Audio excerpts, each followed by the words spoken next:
Chapter 7. It was when curiosity about Gatsby was at its highest that the lights in his house failed to go on one Saturday night, and, as obscurely as it had begun, his career as Trimalchio was over. Only gradually did I become aware that the automobiles which turned expectantly into his drive stayed for just a minute, and then drove sulkily away. Wondering if he were sick, I went over to find out. An unfamiliar butler with a villainous face squinted at me suspiciously from the door. "Is Mr. Gatsby sick?"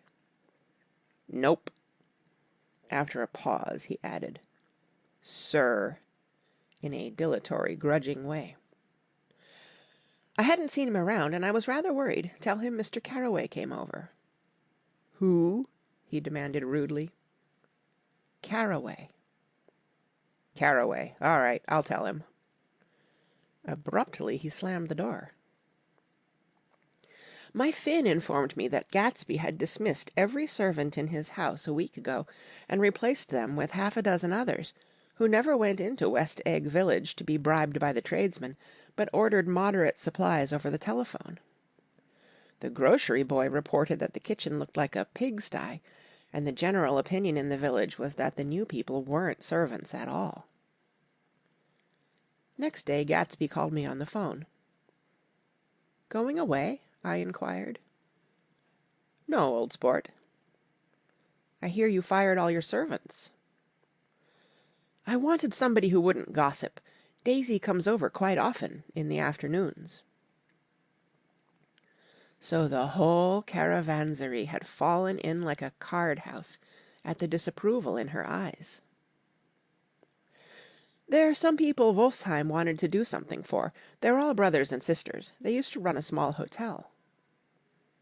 "I see." He was calling up at Daisy's request. Would I come to lunch at her house tomorrow? Miss Baker would be there. Half an hour later Daisy herself telephoned, and seemed relieved to find that I was coming. Something was up. And yet I couldn't believe that they would choose this occasion for a scene, especially for the rather harrowing scene that Gatsby had outlined in the garden. The next day was broiling, almost the last, certainly the warmest of the summer. As my train emerged from the tunnel into sunlight, only the hot whistles of the National Biscuit Company broke the simmering hush at noon. The straw seats of the car hovered on the edge of combustion. The woman next to me perspired delicately for a while into her white shirtwaist, and then, as her newspaper dampened under her fingers, lapsed despairingly into deep heat with a desolate cry. Her pocket-book slapped to the floor.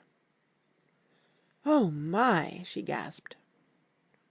I picked it up with a weary bend and handed it back to her, holding it at arm's length and by the extreme tip of the corners to indicate that I had no designs upon it. But every one near by, including the woman, suspected me just the same. "Hot," said the conductor to familiar faces. "Some weather. Hot, hot, hot. Is it hot enough for you? Is it hot? Is it—" My commutation ticket came back to me with a dark stain from his hand. That anyone should care in this heat whose flushed lips he kissed, whose head made damp the pajama pocket over his heart. Through the hall of the Buchanan's house blew a faint wind, carrying the sound of the telephone bell out to Gatsby and me as we waited at the door. "The master's body!" roared the butler into the mouthpiece. "I'm sorry, madam, but we can't furnish it. It's far too hot to touch this noon." What he really said was, "Yes, yes, I'll see." He set down the receiver and came toward us, glistening slightly, to take our stiff hats. "Madame expects you in the salon," he cried, needlessly indicating the direction. In this heat, every extra gesture was an affront to the common store of life. The room, shadowed well with awnings, was dark and cool. Daisy and Jordan lay upon an enormous couch, like silver idols weighing down their own white dresses, against the singing breeze of the fans. "We can't move," they said together. Jordan's fingers, powdered white over their tan, rested for a moment in mine. "And Mr. Thomas Buchanan, the athlete?" I inquired. Simultaneously I heard his voice, gruff, muffled, husky, at the hall telephone. Gatsby stood in the center of the crimson carpet and gazed around with fascinated eyes. Daisy watched him and laughed, her sweet, exciting laugh.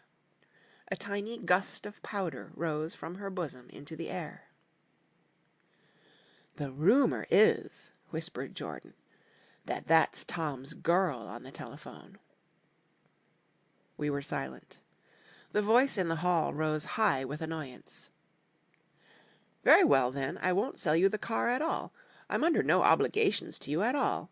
And as for your bothering me about it at lunchtime, I won't stand that at all." "Holding down the receiver," said Daisy cynically. "No, he's not," I assured her. "It's a bona fide deal. I happen to know about it." Tom flung open the door, blocked out its space for a moment with his thick body, and hurried into the room. "Mr. Gatsby." He put out his broad, flat hand with well-concealed dislike. "I'm glad to see you, sir. Nick." "Make us a cold drink," cried Daisy. As he left the room again, she got up and went over to Gatsby and pulled his face down, kissing him on the mouth. "You know I love you," she murmured. "You forget there's a lady present," said Jordan. Daisy looked around doubtfully. "You kissed Nick, too." "What a low, vulgar girl." "I don't care," cried Daisy, and began to clog on the brick fireplace. Then she remembered the heat and sat down guiltily on the couch, just as a freshly laundered nurse leading a little girl came into the room. "Blessed precious!" she crooned, holding out her arms. "Come to your own mother that loves you." The child, relinquished by the nurse, rushed across the room and rooted shyly into her mother's dress. "The blessed precious! Did mother get powder on your old yellowy hair? Stand up now and say howdy-do." Gatsby and I in turn leaned down and took the small reluctant hand. Afterward he kept looking at the child with surprise. I don't think he had ever really believed in its existence before. "I got dressed before luncheon," said the child, turning eagerly to Daisy. "That's because your mother wanted to show you off." Her face bent into the single wrinkle of the small white neck. "You dream, you absolute little dream." "Yes," admitted the child calmly. "Aunt Jordan's got on a white dress, too." "How do you like mother's friends?" Daisy turned her around so that she faced Gatsby. "Do you think they're pretty?" "Where's Daddy?" "She doesn't look like her father," explained Daisy. "She looks like me. She's got my hair and shape of the face." Daisy sat back upon the couch. The nurse took a step forward and held out her hand. "Come, Pammy." "Good-bye, sweetheart." With a reluctant backward glance, the well-disciplined child held to her nurse's hand and was pulled out the door, just as Tom came back, preceding 4 gin rickeys that clicked full of ice. Gatsby took up his drink. "They certainly look cool," he said, with visible tension. We drank in long, greedy swallows. "I read somewhere that the sun's getting hotter every year," said Tom genially. "It seems that pretty soon the Earth's going to fall into the sun. Or wait a minute, it's just the opposite. The sun's getting colder every year." "Come outside," he suggested to Gatsby. "I'd like you to have a look at the place." I went with them out to the veranda. On the green Sound, stagnant in the heat, one small sail crawled slowly toward the fresher sea. Gatsby's eyes followed it momentarily. He raised his hand and pointed across the bay. I'm right across from you." "So you are." Our eyes lifted over the rose beds and the hot lawn and the weedy refuse of the dog days along shore. Slowly the white wings of the boat moved against the cool blue limit of the sky. Ahead lay the scalloped ocean and the abounding blessed isles. "There's sport for you," said Tom, nodding. "I'd like to be out there with him for about an hour." We had luncheon in the dining-room, darkened too against the heat, and drank down nervous gaiety with the cold ale. "What'll we do with ourselves this afternoon?" cried Daisy. "And the day after that? And the next 30 years?" "Don't be morbid," Jordan said. "Life starts all over again when it gets crisp in the fall." "But it's so hot," insisted Daisy, on the verge of tears. "And everything's so confused. Let's all go to town."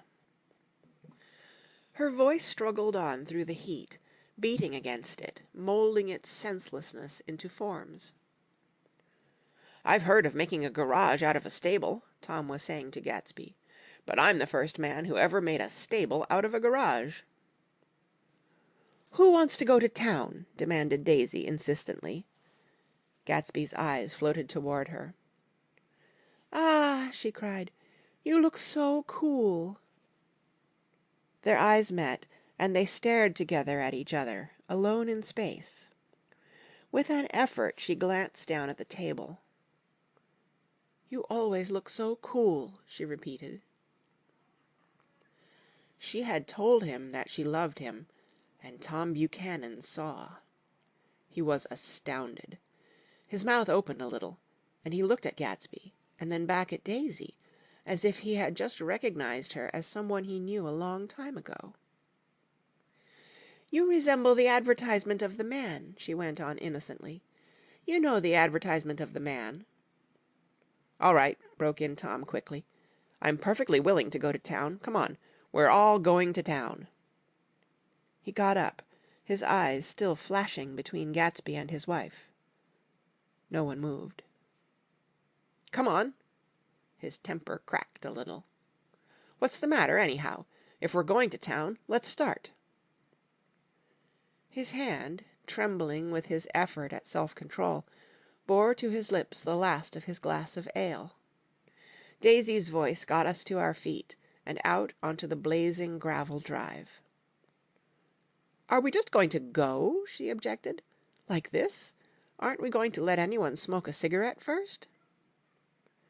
"Everybody smoked all through lunch." "Oh, let's have fun," she begged him. "It's too hot to fuss."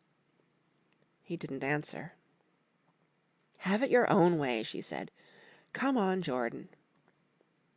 They went upstairs to get ready, while we 3 men stood there shuffling the hot pebbles with our feet. A silver curve of the moon hovered already in the western sky. Gatsby started to speak, changed his mind, but not before Tom wheeled and faced him expectantly. "Have you got your stables here?" asked Gatsby with an effort. "About a quarter of a mile down the road." "Oh." A pause. "I don't see the idea of going to town," broke out Tom savagely. "Women get these notions in their heads." "Shall we take anything to drink?" called Daisy from an upper window. "I'll get some whiskey," answered Tom. He went inside. Gatsby turned to me rigidly. "I can't say anything in his house, old sport." "She's got an indiscreet voice," I remarked.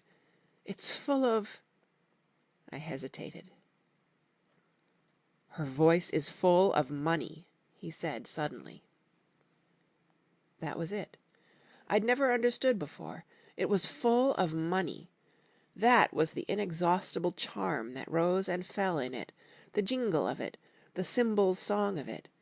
High in a white palace, the king's daughter, the golden girl.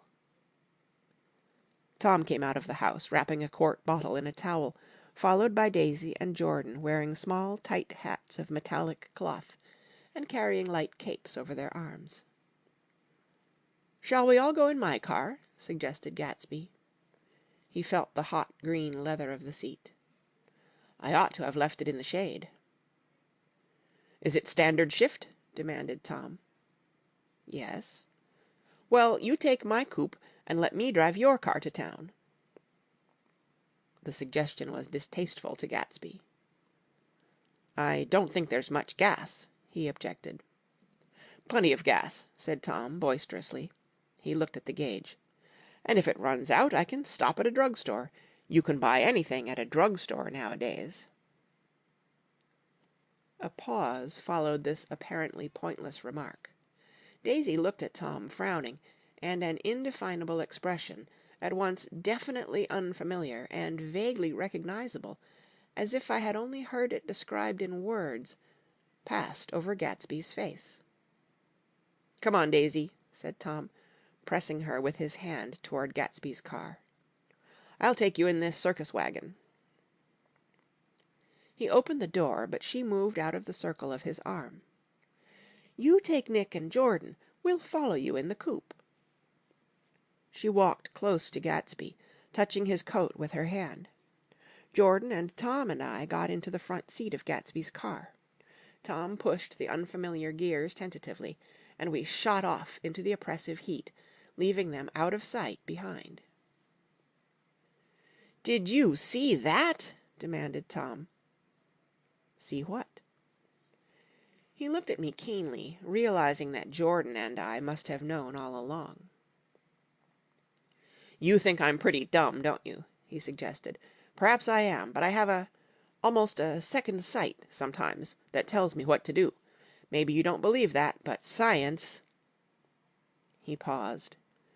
The immediate contingency overtook him, pulled him back from the edge of the theoretical abyss. "I've made a small investigation of this fellow," he continued. "I could have gone deeper if I'd known." "Do you mean you've been to a medium?" inquired Jordan humorously. "What?" Confused, he stared at us as we laughed. "A medium?" "About Gatsby." "About Gatsby? No, I haven't. I said I'd been making a small investigation of his past." "And you found he was an Oxford man," said Jordan helpfully. "An Oxford man!" He was incredulous. "Like hell he is. He wears a pink suit." "Nevertheless, he's an Oxford man." "Oxford, New Mexico," snorted Tom contemptuously. "Or something like that." "Listen, Tom, if you're such a snob, why did you invite him to lunch?" demanded Jordan crossly. "Daisy invited him. She knew him before we were married, God knows where." We were all irritable now with the fading ale, and aware of it, we drove for a while in silence. Then, as Dr. T.J. Eckelberg's faded eyes came into sight down the road, I remembered Gatsby's caution about gasoline. "We've got enough to get us to town," said Tom. "But there's a garage right here," objected Jordan. "I don't want to get stalled in this baking heat." Tom threw on both brakes impatiently, and we slid to an abrupt, dusty stop under Wilson's sign. After a moment the proprietor emerged from the interior of his establishment and gazed hollow-eyed at the car. "Let us have some gas," cried Tom roughly. "What do you think we stopped for? To admire the view?" "I'm sick," said Wilson, without moving. "Been sick all day." "What's the matter?" "I'm all run down." "Well, shall I help myself?" Tom demanded. "You sounded well enough on the phone." With an effort, Wilson left the shade and support of the doorway and, breathing hard, unscrewed the cap of the tank. In the sunlight his face was green. "I didn't mean to interrupt your lunch," he said, "but I need money pretty bad, and I was wondering what you were going to do with your old car." "How do you like this one?" inquired Tom. "I bought it last week." "It's a nice yellow one," said Wilson, as he strained at the handle. "Like to buy it?" "Big chance." Wilson smiled faintly. "No, but I could make some money on the other." "What do you want money for all of a sudden?" "I've been here too long. I want to get away. My wife and I want to go west." "Your wife does?" exclaimed Tom, startled. "She's been talking about it for 10 years." He rested for a moment against the pump, shading his eyes.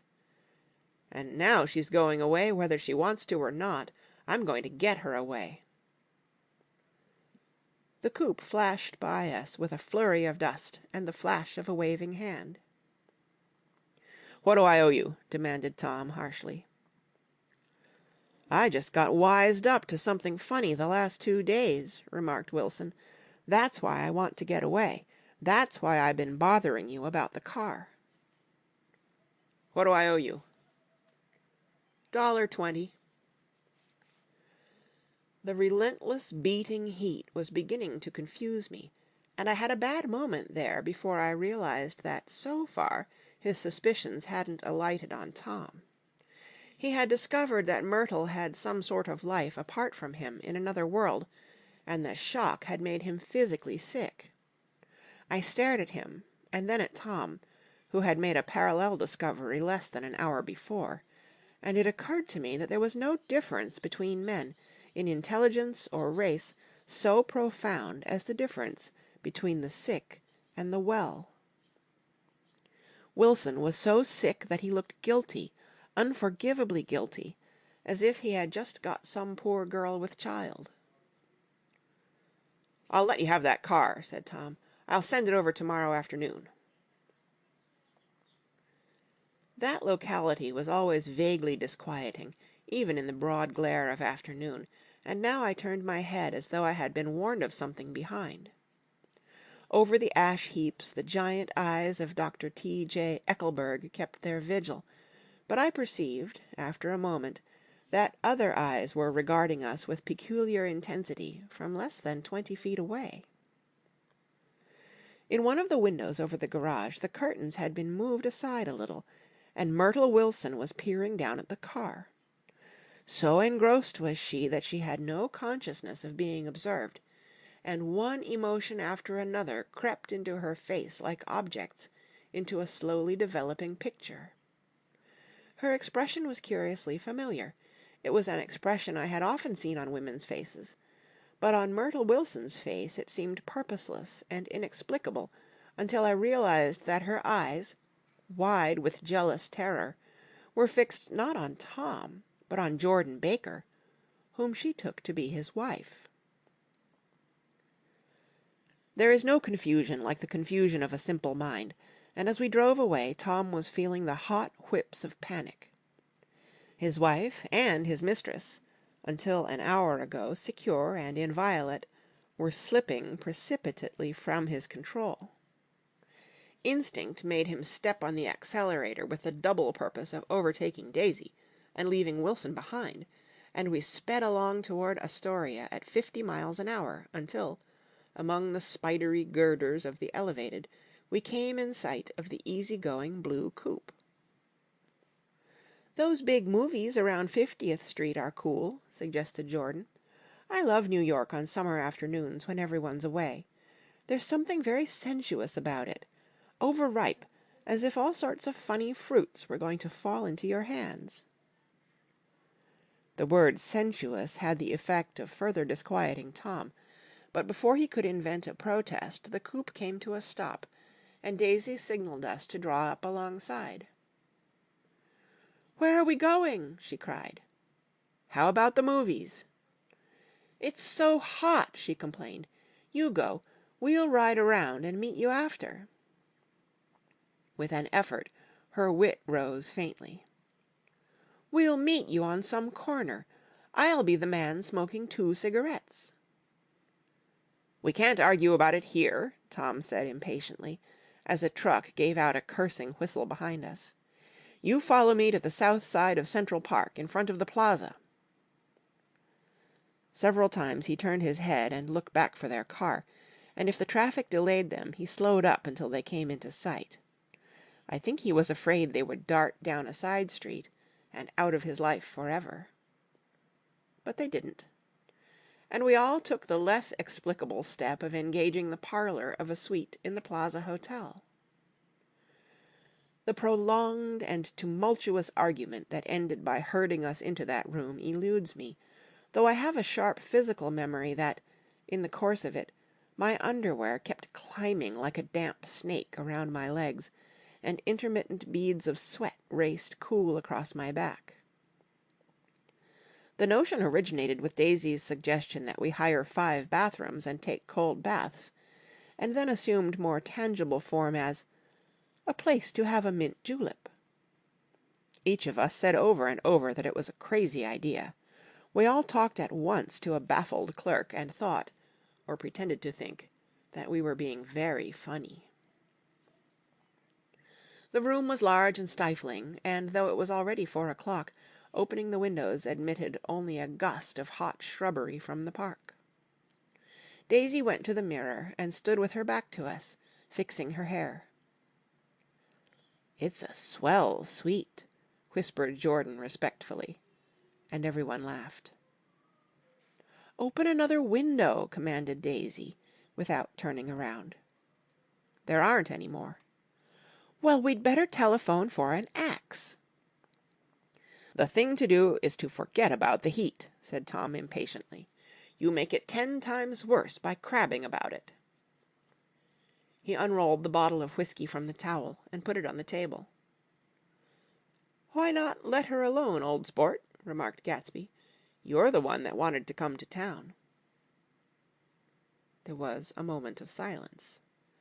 The telephone book slipped from its nail and splashed to the floor, whereupon Jordan whispered, "Excuse me," but this time no one laughed.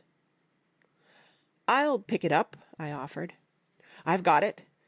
Gatsby examined the parted string, muttered "Hmm" in an interested way, and tossed the book on a chair.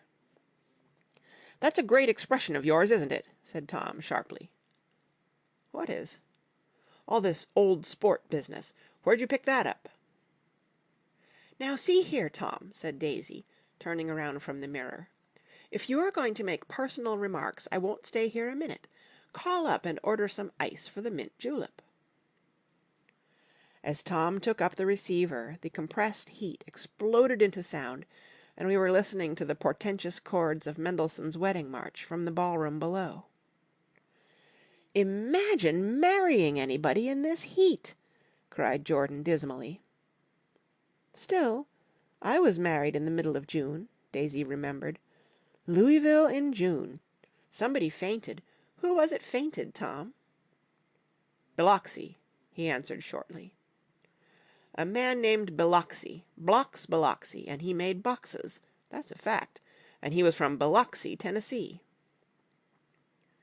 "They carried him into my house," appended Jordan, "because we lived just 2 doors from the church, and he stayed 3 weeks, until Daddy told him he had to get out. The day after he left, Daddy died." After a moment she added, as if she might have sounded irreverent, "There wasn't any connection." "I used to know a Bill Biloxi from Memphis," I remarked. "That was his cousin. I knew his whole family history before he left. He gave me an aluminum putter that I use today."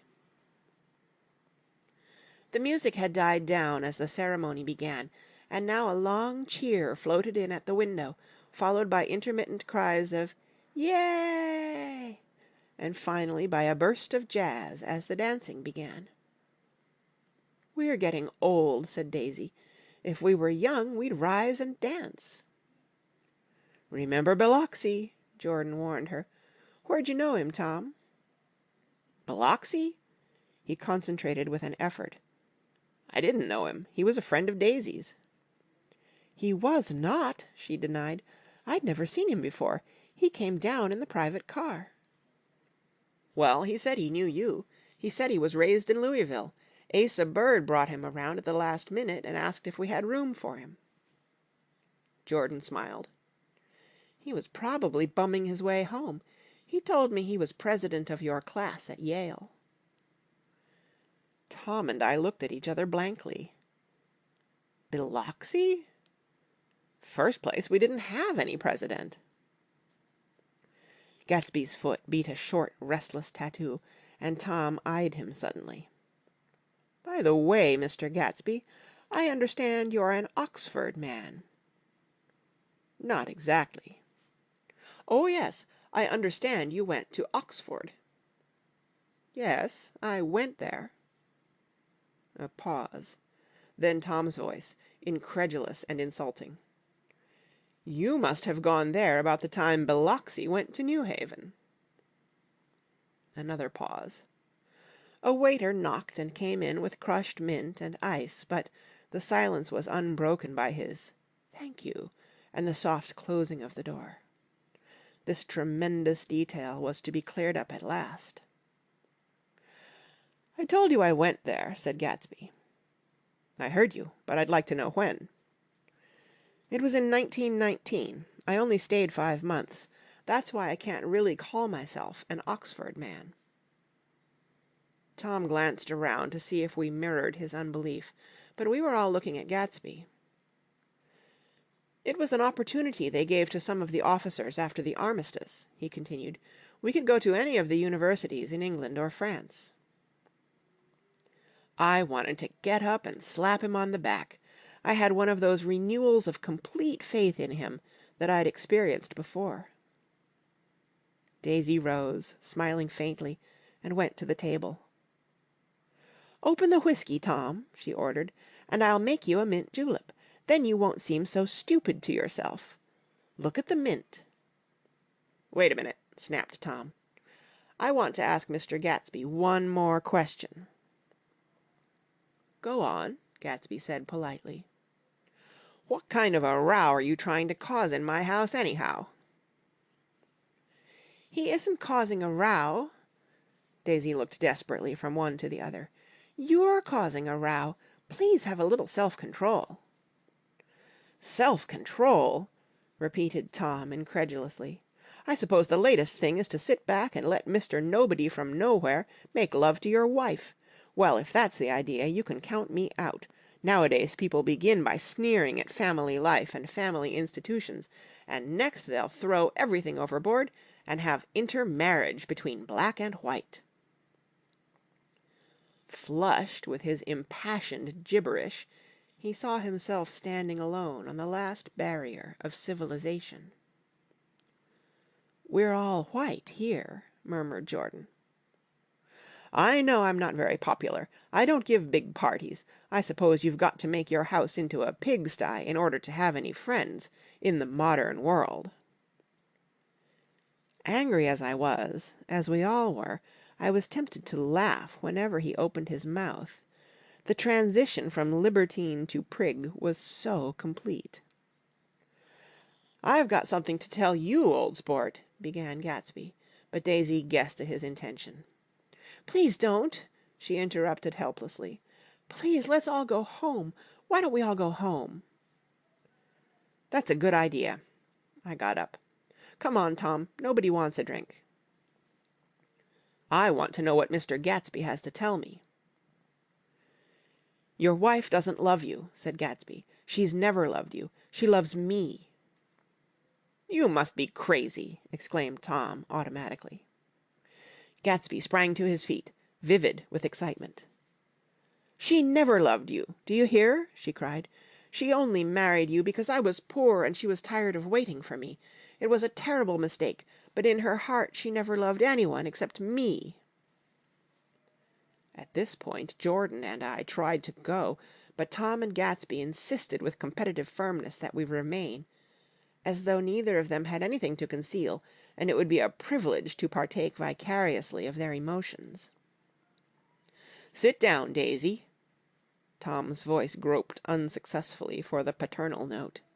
"What's been going on? I want to hear all about it." "I told you what's been going on," said Gatsby. "Going on for 5 years, and you didn't know." Tom turned to Daisy sharply. "You've been seeing this fellow for 5 years?" "Not seeing," said Gatsby. "No, we couldn't meet. But both of us loved each other all that time, old sport, and you didn't know. I used to laugh sometimes." But there was no laughter in his eyes. "To think that you didn't know." "Oh, that's all." Tom tapped his thick fingers together like a clergyman, and leaned back in his chair.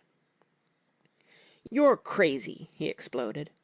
"I can't speak about what happened 5 years ago, because I didn't know Daisy then. And I'll be damned if I see how you got within a mile of her unless you brought the groceries to the back door. But all the rest of that's a goddamned lie. Daisy loved me when she married me, and she loves me now." "No," said Gatsby, shaking his head. "She does, though. The trouble is that sometimes she gets foolish ideas in her head and doesn't know what she's doing." He nodded sagely. "And what's more, I love Daisy, too. Once in a while I go off on a spree and make a fool of myself, but I always come back, and in my heart I love her all the time." "You're revolting," said Daisy. She turned to me, and her voice, dropping an octave lower, filled the room with thrilling scorn. "Do you know why we left Chicago?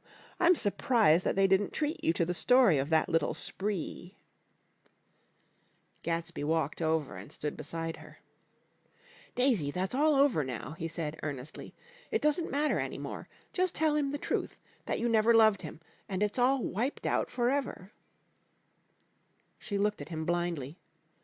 "Why, how could I love him, possibly?" "You never loved him." She hesitated. Her eyes fell on Jordan and me with a sort of appeal, as though she realized at last what she was doing, and as though she had never, all along, intended doing anything at all. But it was done now. It was too late. "I never loved him," she said, with perceptible reluctance. "Not at Kapiolani?" demanded Tom suddenly. "No." From the ballroom beneath, muffled and suffocating chords were drifting up on hot waves of air. "Not that day I carried you down from the punch bowl to keep your shoes dry?"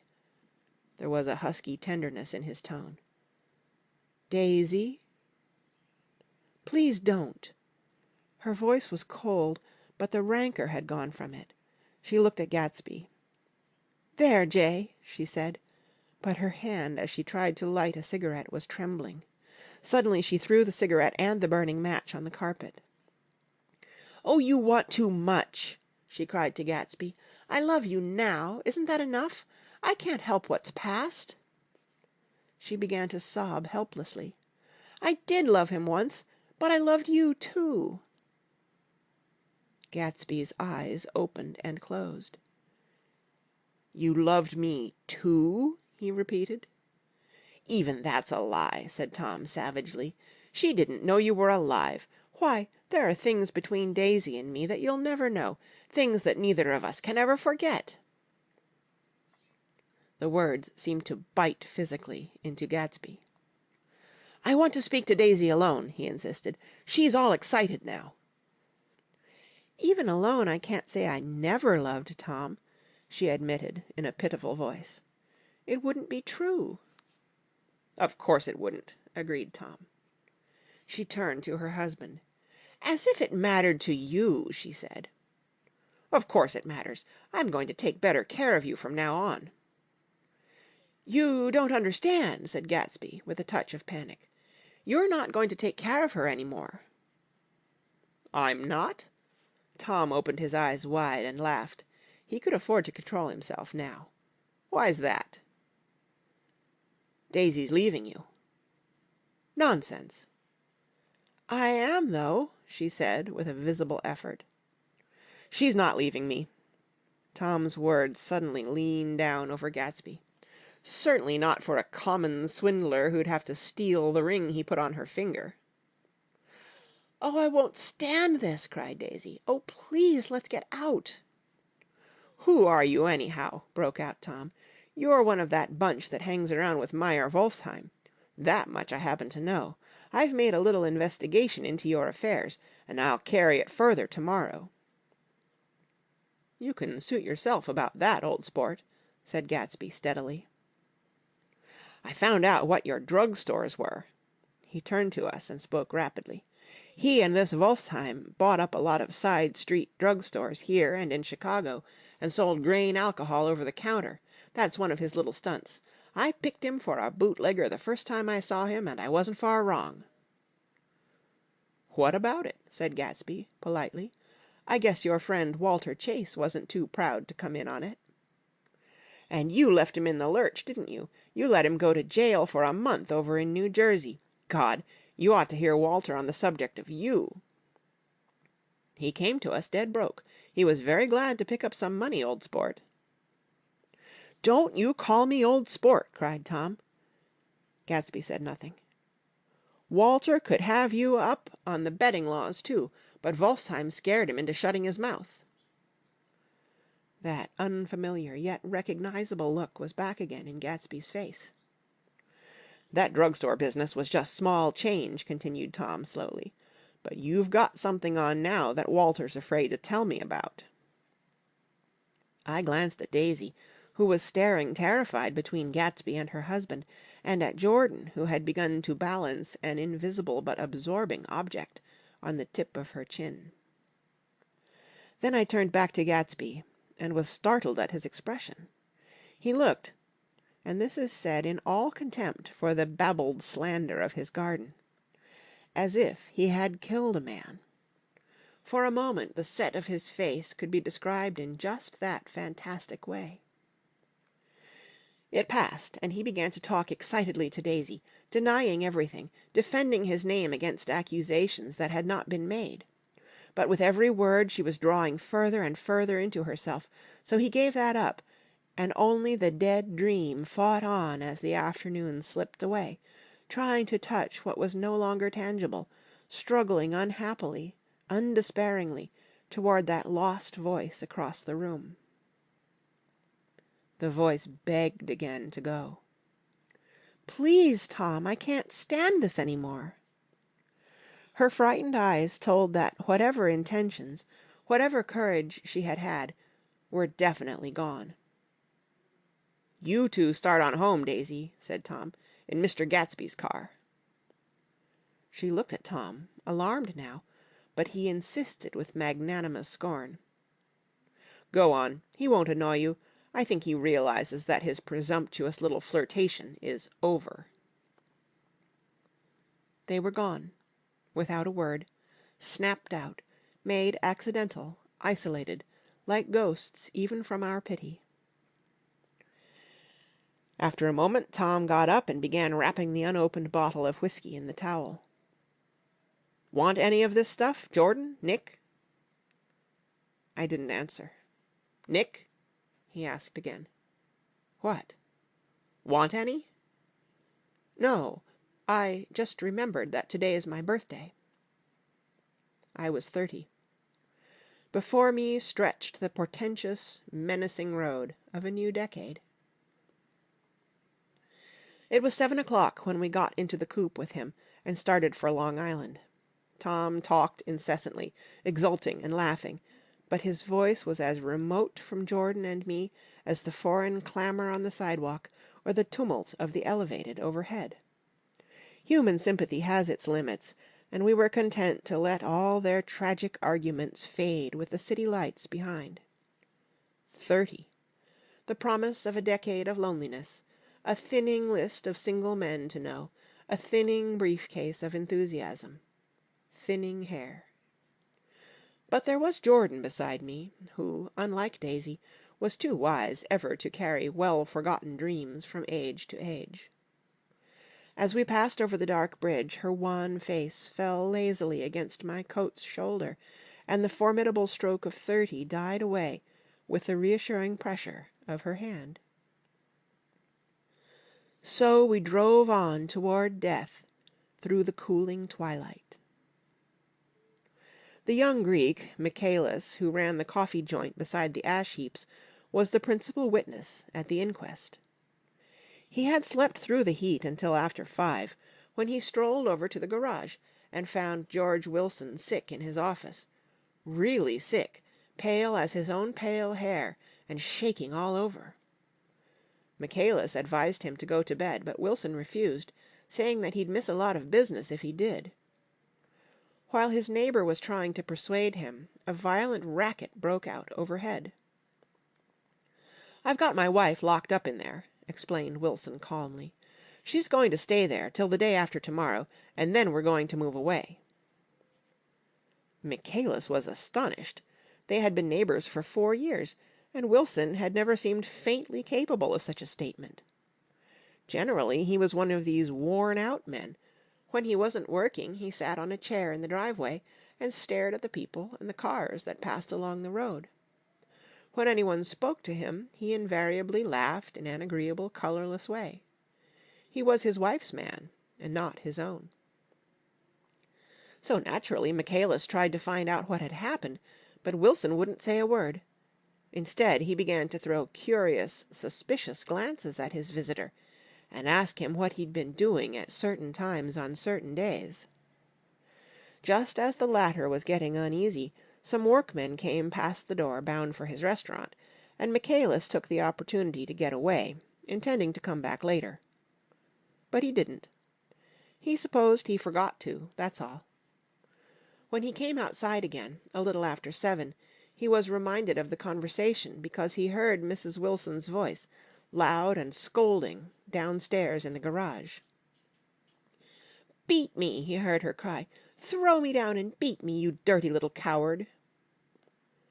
A moment later she rushed out into the dusk, waving her hands and shouting. Before he could move from his door, the business was over. The death car, as the newspapers called it, didn't stop. It came out of the gathering darkness, wavered tragically for a moment, and then disappeared around the next bend. Michaelis wasn't even sure of its color. He told the first policeman that it was light green. The other car, the one going toward New York, came to rest 100 yards beyond, and its driver hurried back to where Myrtle Wilson, her life violently extinguished, knelt in the road and mingled her thick, dark blood with the dust. Michaelis and this man reached her first, but when they had torn open her shirtwaist, still damp with perspiration, they saw that her left breast was swinging loose like a flap, and there was no need to listen for the heart beneath. The mouth was wide open and ripped at the corners, as though she had choked a little in giving up the tremendous vitality she had stored so long. We saw the 3 or 4 automobiles and the crowd when we were still some distance away. "Wreck," said Tom. "That's good. Wilson'll have a little business at last."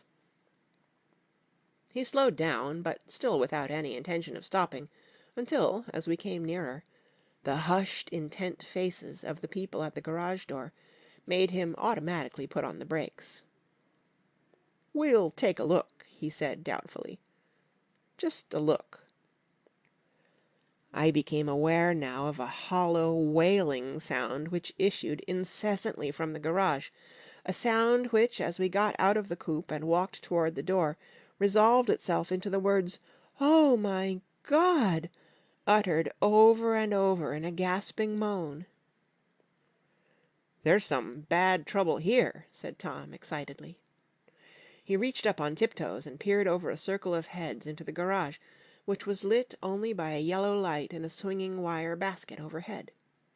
Then he made a harsh sound in his throat, and with a violent thrusting movement of his powerful arms, pushed his way through. The circle closed up again with a running murmur of expostulation. It was a minute before I could see anything at all. Then new arrivals deranged the line, and Jordan and I were pushed suddenly inside. Myrtle Wilson's body, wrapped in a blanket, and then in another blanket, as though she suffered from a chill in the hot night, lay on a work table by the wall, and Tom, with his back to us, was bending over it, motionless. Next to him stood a motorcycle policeman taking down names, with much sweat and correction, in a little book. At first I couldn't find the source of the high, groaning words that echoed clamorously through the bare garage. Then I saw Wilson standing on the raised threshold of his office, swaying back and forth, and holding to the doorposts with both hands. Some man was talking to him in a low voice, and attempting, from time to time, to lay a hand on his shoulder, but Wilson neither heard nor saw. His eyes would drop slowly from the swinging light to the laden table by the wall, and then jerk back to the light again, and he gave out incessantly his high, horrible call. "Oh, my God! Oh, my God! Oh, God! Oh, my God!" Presently Tom lifted his head with a jerk, and, after staring around the garage with glazed eyes, addressed a mumbled, incoherent remark to the policeman. "M-A-Y," the policeman was saying. "O—" "No, R," corrected the man. "M-A-Y-R-O." "Listen to me," muttered Tom fiercely. "R," said the policeman. "O—G—" "G." He looked up as Tom's broad hand fell sharply on his shoulder. "What you want, fella?" "What happened? That's what I want to know." "Auto hit her. Instantly killed." "Instantly killed," repeated Tom, staring. "She ran out in a road. Son of a bitch didn't even stop his car." "There was two cars," said Michaelis. "One comin', one goin', see?" "Going where?" asked the policeman keenly. "One goin' each way. Well, she—" His hand rose toward the blankets, but stopped halfway and fell to his side. "She ran out there, and the one comin' from N'York knocked right into her, goin' 30 or 40 miles an hour." "What's the name of this place here?" demanded the officer. "Hasn't got any name." A pale, well-dressed negro stepped near. "It was a yellow car," he said. "Big yellow car. New." "See the accident?" asked the policeman. "No, but the car passed me down the road, going faster'n 40, going 50, 60. "Come here and let's have your name. Look out now, I want to get his name." Some words of this conversation must have reached Wilson, swaying in the office door, for suddenly a new theme found voice among his gasping cries. "You don't have to tell me what kind of car it was. I know what kind of car it was." Watching Tom, I saw the wad of muscle back of his shoulder tighten under his coat. He walked quickly over to Wilson, and, standing in front of him, seized him firmly by the upper arms. "You've got to pull yourself together," he said with soothing gruffness. Wilson's eyes fell upon Tom. He started up on his tiptoes, and then would have collapsed to his knees had not Tom held him upright. "Listen," said Tom, shaking him a little. "I just got here a minute ago from New York. I was bringing you that coupe we've been talking about. That yellow car I was driving this afternoon wasn't mine, do you hear? I haven't seen it all afternoon." Only the negro and I were near enough to hear what he said, but the policeman caught something in the tone and looked over with truculent eyes. "What's all that?" he demanded. "I'm a friend of his." Tom turned his head, but kept his hands firm on Wilson's body. "He says he knows the car that did it. It was a yellow car." Some dim impulse moved the policeman to look suspiciously at Tom. "And what color's your car?" "It's a blue car, a coupe." "We've come straight from New York," I said. Someone who had been driving a little behind us confirmed this, and the policeman turned away. "Now, if you'll let me have that name again correct—" Picking up Wilson like a doll, Tom carried him into the office, set him down in a chair, and came back. "If somebody'll come here and sit with him," he snapped authoritatively. He watched while the two men standing closest glanced at each other and went unwillingly into the room. Then Tom shut the door on them and came down the single step, his eyes avoiding the table. As he passed close to me, he whispered, "Let's get out." Self-consciously, with his authoritative arms breaking the way, we pushed through the still gathering crowd, passing a hurried doctor, case in hand, who had been sent for in wild hope half an hour ago. Tom drove slowly until we were beyond the bend, then his foot came down hard, and the coupe raced along through the night. In a little while I heard a low, husky sob, and saw that the tears were overflowing down his face. "The goddamned coward!" he whimpered. "He didn't even stop his car!" The Buchanans' house floated suddenly toward us through the dark, rustling trees. Tom stopped beside the porch and looked up at the second floor, where 2 windows bloomed with light among the vines. "Daisy's home," he said. As we got out of the car he glanced at me and frowned slightly. "I ought to have dropped you in West Egg, Nick. There's nothing we can do tonight." A change had come over him, and he spoke gravely and with decision. As we walked across the moonlight gravel to the porch, he disposed of the situation in a few brisk phrases. "I'll telephone for a taxi to take you home, and while you're waiting you and Jordan better go in the kitchen and have them get you some supper, if you want any." He opened the door. "Come in." "No, thanks, but I'd be glad if you'd order me the taxi. I'll wait outside." Jordan put her hand on my arm. "Won't you come in, Nick?" "No, thanks." I was feeling a little sick, and I wanted to be alone, but Jordan lingered for a moment more. "It's only 9:30, she said. I'd be damned if I'd go in. I'd had enough of all of them for one day, and suddenly that included Jordan, too. She must have seen something of this in my expression, for she turned abruptly away and ran up the porch steps into the house. I sat down for a few minutes with my head in my hands, until I heard the phone taken up inside and the butler's voice calling a taxi. Then I walked slowly down the drive away from the house, intending to wait by the gate. I hadn't gone 20 yards when I heard my name, and Gatsby stepped from between 2 bushes into the path. I must have felt pretty weird by that time, because I could think of nothing except the luminosity of his pink suit under the moon. "What are you doing?" I inquired. "Just standing here, old sport." Somehow that seemed a despicable occupation. For all I knew, he was going to rob the house in a moment. I wouldn't have been surprised to see sinister faces, the faces of Wolfsheim's people, behind him in the dark shrubbery.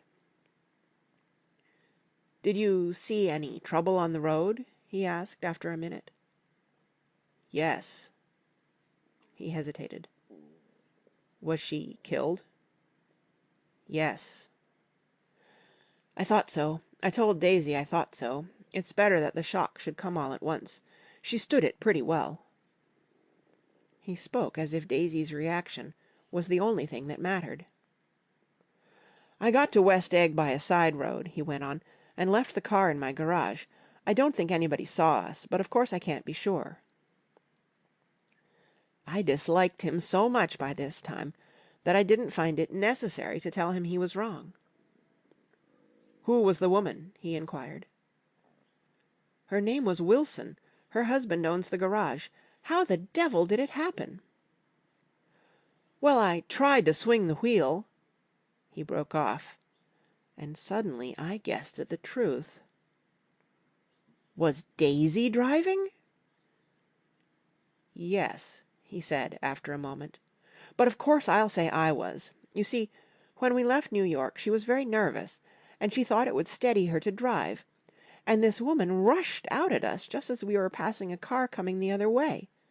It all happened in a minute, but it seemed to me that she wanted to speak to us, thought we were somebody she knew. Well, first Daisy turned away from the woman toward the other car, and then she lost her nerve and turned back. The second my hand reached the wheel, I felt the shock. It must have killed her instantly." "It ripped her open." "Don't tell me, old sport." He winced. "Anyhow, Daisy stepped on it. I tried to make her stop, but she couldn't, so I pulled on the emergency brake. Then she fell over into my lap, and I drove on." "She'll be all right tomorrow," he said presently. "I'm just going to wait here and see if he tries to bother her about that unpleasantness this afternoon. She's locked herself into her room, and if he tries any brutality, she's going to turn the light out and on again." "He won't touch her," I said. "He's not thinking about her." "I don't trust him, old sport." "How long are you going to wait?" "All night, if necessary. Anyhow, till they all go to bed." A new point of view occurred to me. Suppose Tom found out that Daisy had been driving.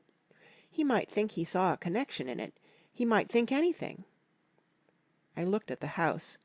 There were 2 or 3 bright windows downstairs, and the pink glow from Daisy's room on the second floor. "You wait here," I said. "I'll see if there's any sign of a commotion." I walked back along the border of the lawn, traversed the gravel softly, and tiptoed up the veranda steps. The drawing-room curtains were open, and I saw that the room was empty. Crossing the porch where we had dined that June night 3 months before, I came to a small rectangle of light, which I guessed was the pantry window. The blind was drawn, but I found a rift at the sill. Daisy and Tom were sitting opposite each other at the kitchen table, with a plate of cold fried chicken between them, and 2 bottles of ale. He was talking intently across the table at her, and in his earnestness his hand had fallen upon and covered her own. Once in a while she looked up at him, and nodded in agreement. They weren't happy, and neither of them had touched the chicken or the ale, and yet they weren't unhappy either. There was an unmistakable air of natural intimacy about the picture, and anybody would have said that they were conspiring together. As I tiptoed from the porch, I heard my taxi feeling its way along the dark road toward the house. Gatsby was waiting where I had left him in the drive. "Is it all quiet up there?" he asked anxiously. "Yes, it's all quiet." I hesitated. "You'd better come home and get some sleep." He shook his head. "I want to wait here till Daisy goes to bed. Good night, old sport." He put his hands in his coat pockets, and turned back eagerly to his scrutiny of the house, as though my presence marred the sacredness of the vigil. So I walked away and left him standing there in the moonlight, watching over nothing.